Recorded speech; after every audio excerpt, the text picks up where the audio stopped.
Vuoi vivere in Argentina? Questi sono i modi per rimanerci legalmente. Per rimanere legalmente qui in Argentina ci sono due modi, la residenza temporanea e la residenza permanente. Per applicare alla residenza temporanea ci sono diversi modi. Il primo, il più facile, diciamo, è quello della scuola, che può essere la secondaria o l'università.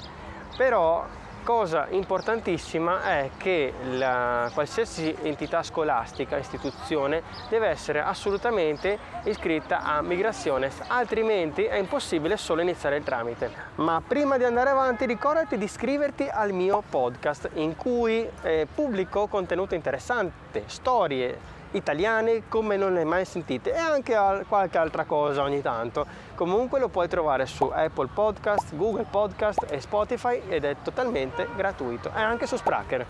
Forza, iscriviti! Per quanto riguarda la scuola c'è anche la possibilità dello scambio culturale o scolastico. Si può ottenere naturalmente questa residenza temporale, però per il periodo che dura questo scambio o intercambio, come lo chiamano qui. Naturalmente ci sono anche altre categorie che possono accedere alla residenza temporanea qui in Argentina, che sono per esempio atleti, religiosi, politici o per un discorso di una missione lavorativa.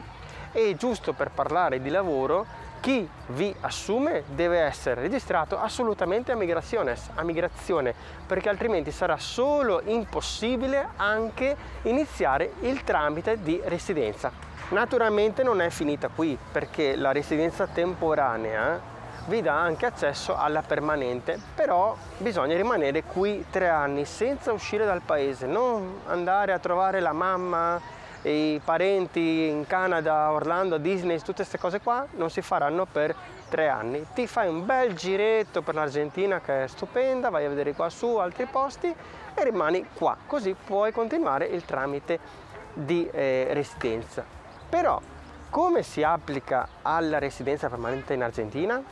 Migrazione naturalmente vi dirà sempre che potete applicare alla residenza temporanea grazie alla scuola, al lavoro, con altre cose, però dipende dal lavoro, se è un contratto indeterminato, se la scuola è a vita, cosa che non lo sarà, o altri modi. Ma i modi più semplici per avere la residenza permanente è o 1 sposarsi con una persona nativa di qua, o 2 fare un'unione di fatto, un'unione civile, sempre con una persona nativa del posto.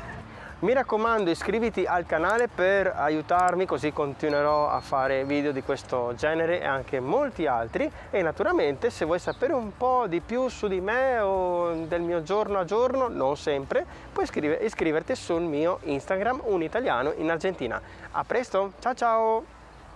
Ciao ragazzi, questi sono i modi per rimanere illegali in Argentina. Cazzo. Vuoi vivere in Argentina? Questi sono i modi per rimanere illegali. Questi sono i modi per rimanere legali in Argentina. Legali o legali? Legali ho detto. Legali.